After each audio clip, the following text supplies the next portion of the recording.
Right. Good evening, everybody. Trying to get my face right, so give me just a few seconds. Cameras that I'm working with here. I believe this will be my happy medium. It has been a while, but I am still here. I am in the land of the living. I am still blessed and highly favored. I am still prospering. That's all I can say for right now. There's some things that have been happening, and which is why I've been absent. Um, but nonetheless, I am still here, and the blessings must still continue to come forth. I have not prayed yet, so I'm going to do that now. Lord, I thank you. I thank you for who you are. I thank you for who you are to me. I thank you for who you are to the people of this earth, this space. I thank you for revelations. I thank you for your divine guidance and protection, your divine words of healing and inspiration. I thank you for being the ultimate creator. And I thank you for instilling in us the reminder that you control all things. All things. Mm. I thank you for this message, and I thank you for what it is that you have put in, will put in, and continue to put in me for tonight's message. I pray that those that hear it will take it and run with it. I thank you that their ears may be open, their eyes may be open, their mind will be able to comprehend, and that their soul is ready to receive what it is that you have given me to share with them. In Jesus' name I pray. Amen. So I will first say that this topic has been one that I have been noticing um, on social media, noticing within the people that surround me, noticing in our society. And it had me thinking, why are people afraid to be great? Why are people afraid to be great? Because there's so much that God puts in us. And some people refuse to live, as we say, their best lives. People would rather live in the mediocre and do the bare minimum just to get by.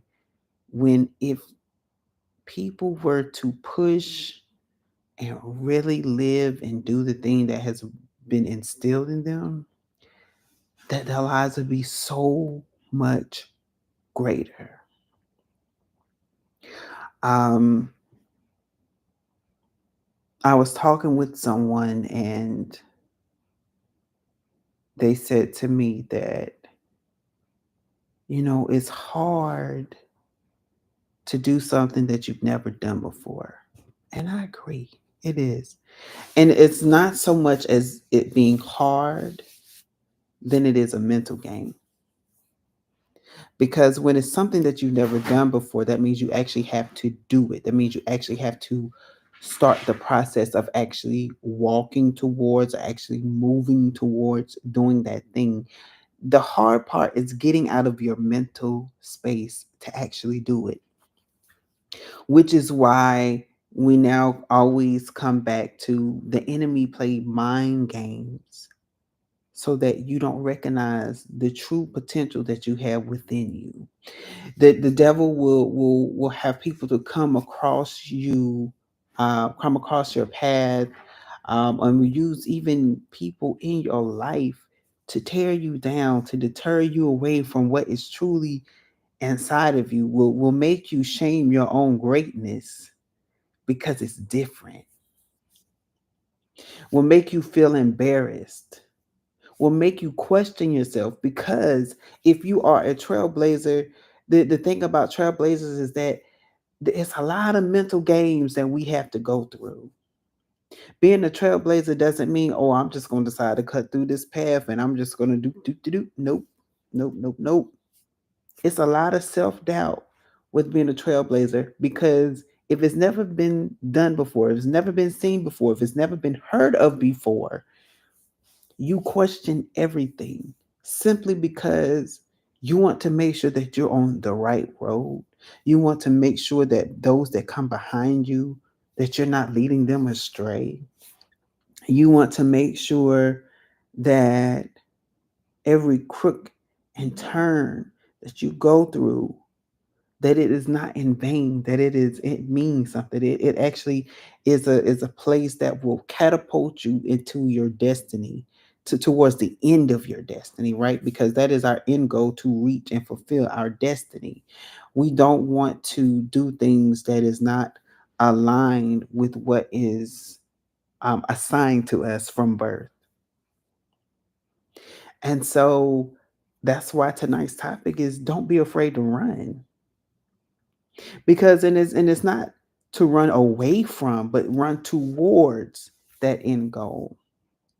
And in the process of getting there means sometimes you have to leap out on faith, and that is scary. If it means running into a dark building and just keep running, not knowing if you're going to hit a wall, not knowing if you're going to fall into a hole, but you just have the faith that as long as I keep running through this dark building, once I get to the other side, I see that there's a light. But once I get to the other side and I go through that light, everything's okay. And I say a dark building because we don't know the things that we're going to come into. We don't know the people we're going to meet. We don't know the situations that we would get into. All we know is that once we continue down that road, that we have no choice but to keep going. We realize that once we get out of our own way, once we get out of our own minds, once we start to see that there is greatness in us, whether we see it at first or not. Uh, hey Miss Cookie, how are you? It's great to see you. But once we see that we are doing something and people are latching on to it, we have to keep moving forward. Actually, Miss Cookie, I am glad that you joined, because you are the perfect example of what I'm talking about tonight. Oh, mm. Let me introduce y'all to Miss Cookie real quick. Miss Cookie, I've known her for, oh gosh, I know for over 10 years by now. Um, but when I first met her, I met her at one of her sons' place. He had a birthday party. He was like, Brian, I want you to come over because my mama gonna be cooking, and it's gonna be a lot of people there. And I said, okay. And I first met her through her son Earl, by the way. And I came to his birthday party, and there was pans of food everywhere, like everywhere. And I said, your mom cooked all of this? He said, yeah. She cooked every last one of it. And she was going in there and she said, listen, now it's a lot of people coming in here, and I cooked a lot of food, but still that don't mean that y'all gonna eat it all up in one setting. Save some for everybody, somebody else. Because it was at that time, it wasn't that many of us in there. And she said, and I love y'all, but still, don't be disrespectful. Be respectful of the house. Be respectful of my son, and we won't have no problems. I said, oh, she's serious. I like her. And I promise y'all, I got this plate of food, and I said, ma'am, you cook this. Sometimes I call her my cookie, because listen, my cookie can cook. Okay, she put the C in cook.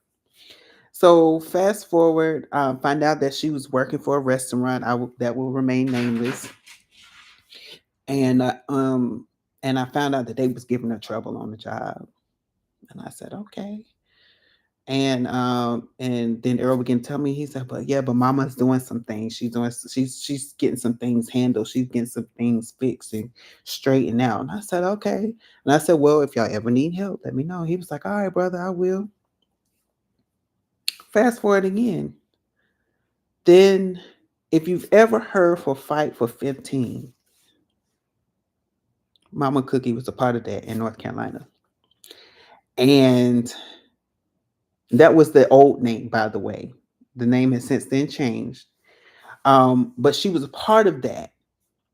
And she began to get noted for her voice, for her passion to make sure that minimum wage get changed for part-time and full-time workers who were getting paid less than what they should have. And my cookie blew up. She blew up.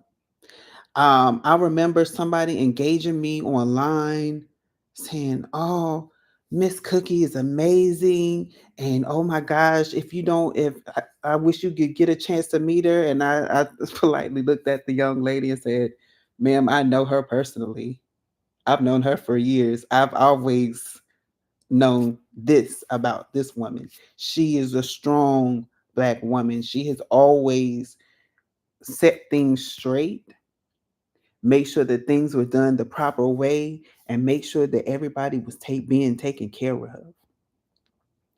And so when talking with her, she's like, I just saw that there was a need, and I saw that I could do something about it. So I just started talking about it. But what happened was when she started talking about it, when my cookie opened her mouth and saw, recognized, and sometimes I still think that you still recognize how much power that you have in your voice, you start to see things change. Doors were being opened for her, going across the country, going overseas, being put on platforms, national platforms, mind you, just for taking the steps to go and run with what she had been given and actually making changes at that. So much so that in Durham, North Carolina, Miss Cookie has her own day. She has her own day, recognized for her efforts. And so that is what I'm saying tonight. Like, once you see that you have something that you can give, no matter how small you think it is to somebody else, no matter how small you think it is to you, that small thing, that scripture, little becomes much when you place it in the master's hand, becomes real. When you start walking in your destiny and your purpose, and God is backing you up, God will open doors for you that no man can close. God will provide for you in ways that people will look and say, okay, now this person didn't have what they say, a pot to piss in and a window to throw it out of 2 weeks ago. And now you're going to tell me within 2 weeks, not only does this person have their own apartment, they have a car and a full wardrobe. How sway? That is how God operates. God will take the little bit that you have in you and make it great. I'm hearing that scripture where it's like your gifts will make room for you and will place you before great men. You can't be placed before great men if you hold your mouth closed. You can't be placed before great men if you say, now I know I could fix that, but I'm going to sit here and I'm going to let them do it because, I just don't feel like it.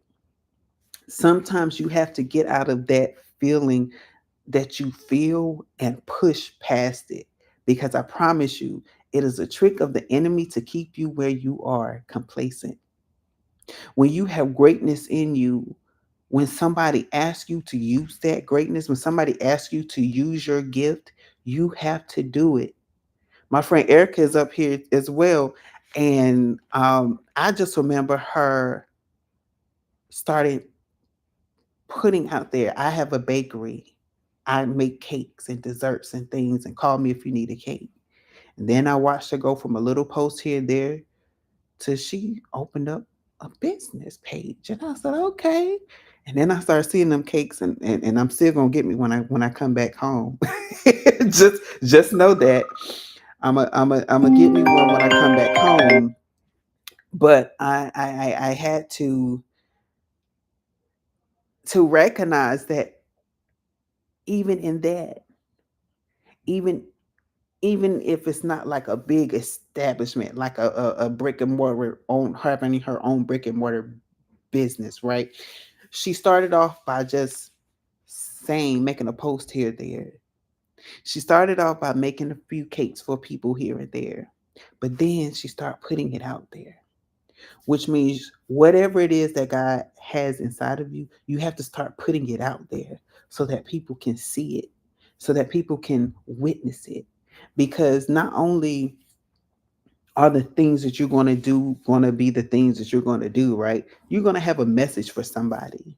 You're going to be able to tell your testimony to somebody, and somebody's going to be like, wow, I just came in here for a piece of cake, or, I just came in here for a community meeting, and you sharing your testimony, and that testimony right there blessed me.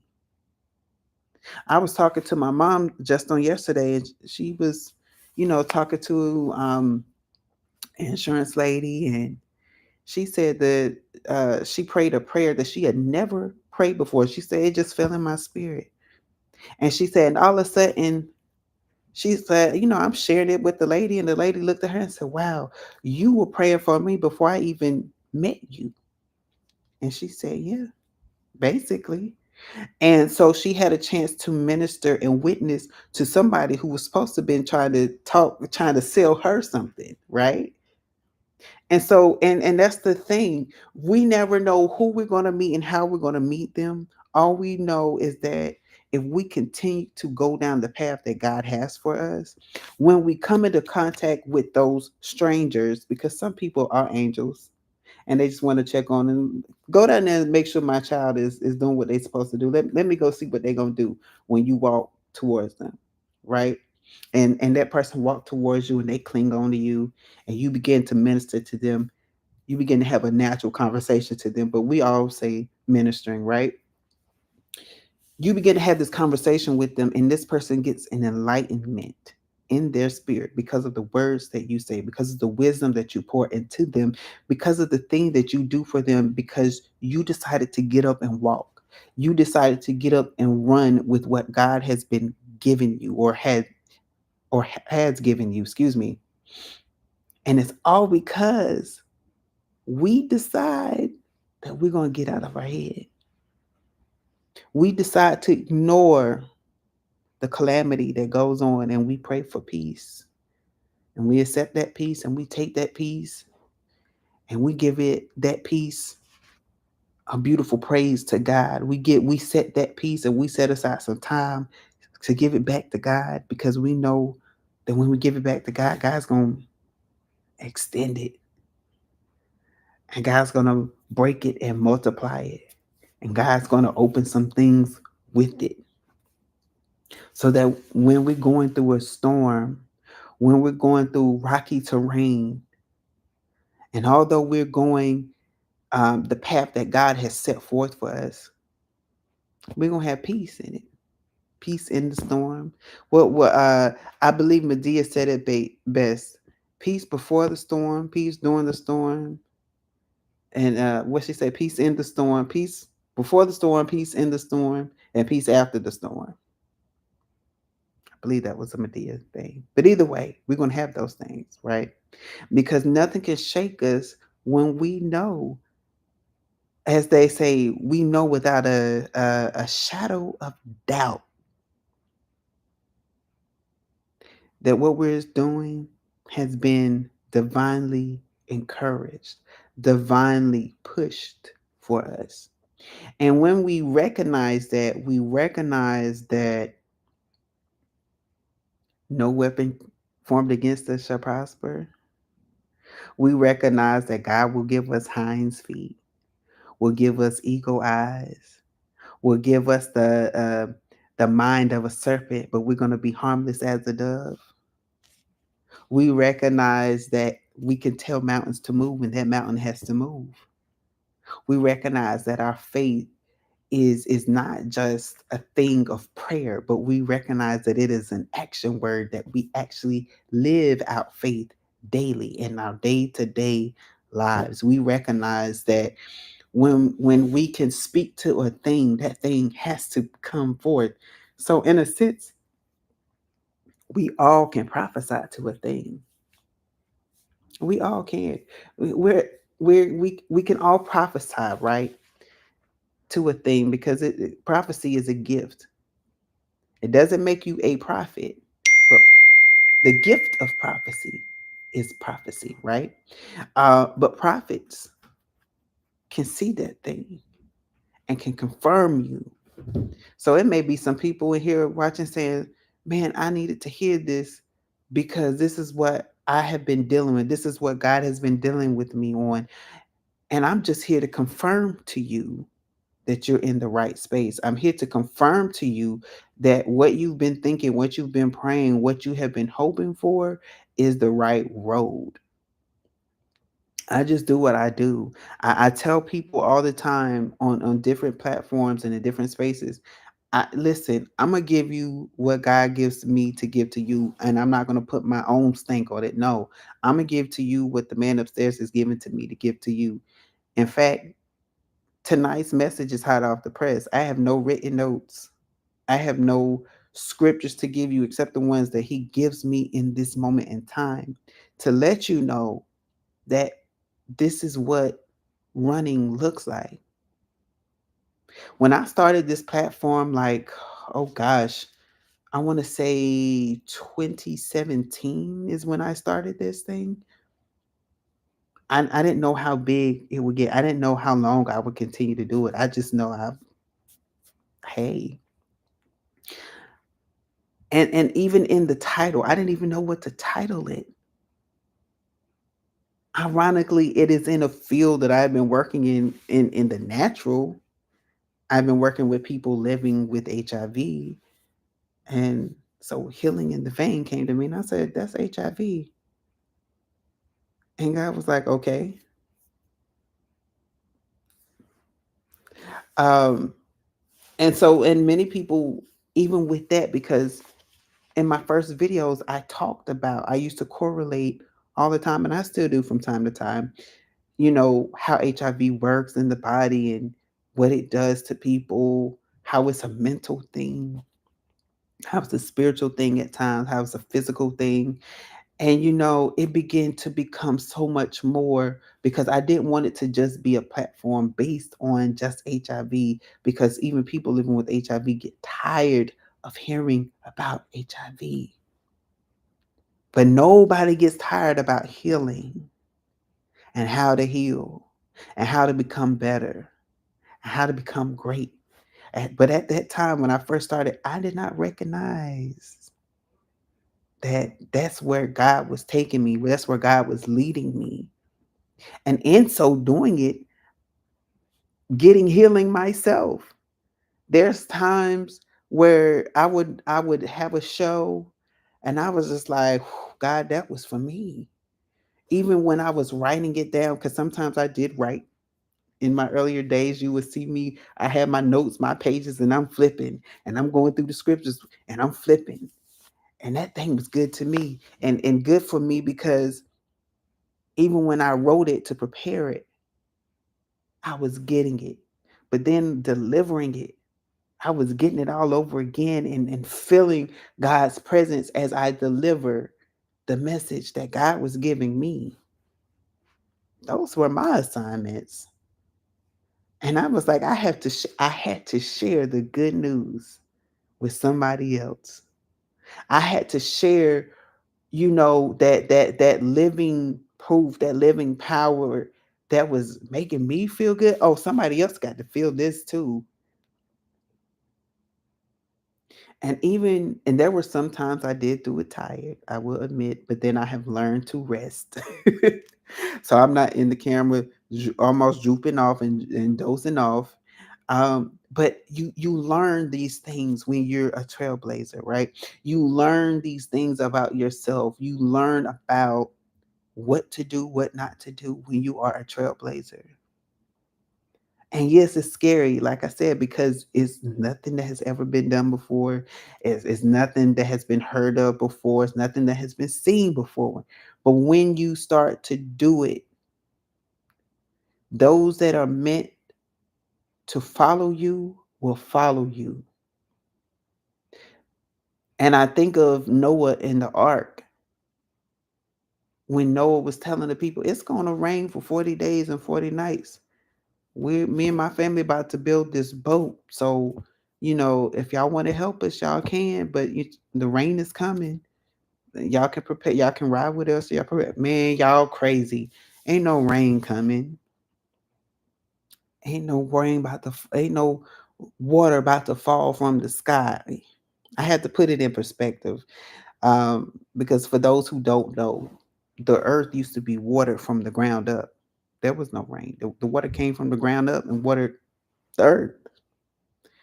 And so the concept of it raining, of water falling from the sky, man, what are you talking about? There's nothing to hold the water. How's the water going to fall from the sky? Okay. So the fact that he was building a boat saying that water's going to fall from the sky and it's going to put extra water on the earth and it's going to flood, people could not conceptualize that at all. But when it started to happen, they got scared, but by then it was too late. So even if people tell you, man, what you doing is crazy, man, ain't nobody listening to you, keep doing it anyway. Because the people that are going to hear you are going to hear you and grasp onto what you are saying. Those are the people that you're meant to help. Those are the people that you are meant to help grow. Those are the people whose minds you will also stretch in the right direction, because those are the people that have been assigned to you. And we all know the story of Noah. And if you don't, Noah and his family survived the flood and basically have have the animal kingdom. So in that, just know that you gonna save some people. You're not gonna be able to save everybody, but you're gonna save a lot of people. And I can guarantee that the people that you're not able to save are those that allow their mental and their mindset to stop them and to slow them down, and allow the trickery of the enemy to tell them that they are not good enough to do the same thing. They allow the trickery of the devil to tell them you are not worth getting on that boat. You are not smart enough. You are not able enough. You're not agile enough. You're not skinny enough. You're not big enough and built enough to do a thing. But I guarantee if you take that first step, again, being a trailblazer means you cutting through trees, cutting through a path that you never made, right? That means that you're also getting some type of exercise. You're going through some type of boot camp to mentally, physically, and spiritually prepare you for what's ahead. So everything that you go through, it even the no's that you go through, and you're supposed to be like, okay, now I thought God told me to do this thing, right? God did tell you to do that thing, but every no is a point to the right direction. So although, like they say, all money isn't easy money, Everything that looks gold isn't gold. Everything that's flashy isn't good for you. That is that same concept. So when you realize that that's not going to work for you and you got to make another way out of no way, God will show you how to make those things out of no way. And as you're going through that boot camp, you get another skill. You get another mindset. You get another internal push and another internal thrust. And when people see you, they're like, how did you come from Georgia with peaches, get all the way to Idaho with potatoes and make a potato peach pudding? And it didn't sound good at first, but when we tasted, mm, mm, mm, mm. And this is just an example, and I don't know, I don't know if that's such a thing, but I'm not gonna yuck it because it might be somebody's real yum, right? But I'm telling you, at first, when you first had the vision, you didn't think it would be good, right? At first, people called you crazy. You gonna go to Idaho with your peaches, and you gonna take authentic Idaho potatoes and come up with something with both of them that everybody's gonna enjoy. Oh man, you crazy. Oh girl, you crazy. And you go and you make that thing happen, and it blows up. And it's the next thing, best thing since lasagna. And every household across America is now eating your dish of potato, peach, whatever, souffle, pie, cake, dish with a side with a rack of lamb. Who knows what will come out of your dish. And now you are living off of the I was about to say legacy and welfare, but no, you are living off of the means of that one thing, and then it'll spin off and become other things. One thing about a trailblazer that we have to recognize is that it's like a tree branch, right? When a tree branch, we all the tree branch starts off along with the other branches. It starts from the root, and then it goes from the I guess you say the base of the tree, right? And then it decides, oh, a piece of it branches off, right? And when that piece branches off, it keeps going and going, going its own little way, right? And then we start to notice that out of that branch, other branches come off and go its own little way, right? So we all start from the same place and we branch off to do different things. But it doesn't mean that we have the same base and rooting and footing that will stabilize us and keep us going. And as we continue to go and go and go, the people that comes along with us on that journey continue to go and go and go until they get a revelation and they branch off. And I'm sure it was hard for them to branch off too, but they recognize that, hey, I got this thing inside of me that's telling me that I got to go this way. So y'all keep on heading south, and I'm going to go north. And I'm going to teach some of the things that you taught me. But then I also got revelations of my own that I got to teach people. And that's how we start to leave legacies, light legacies, life legacies, victorious legacies, deliverance legacies, world changing, mind changing, body, soul, and spirit changing legacies. And it's all because we decide to step out and do things that has never done before.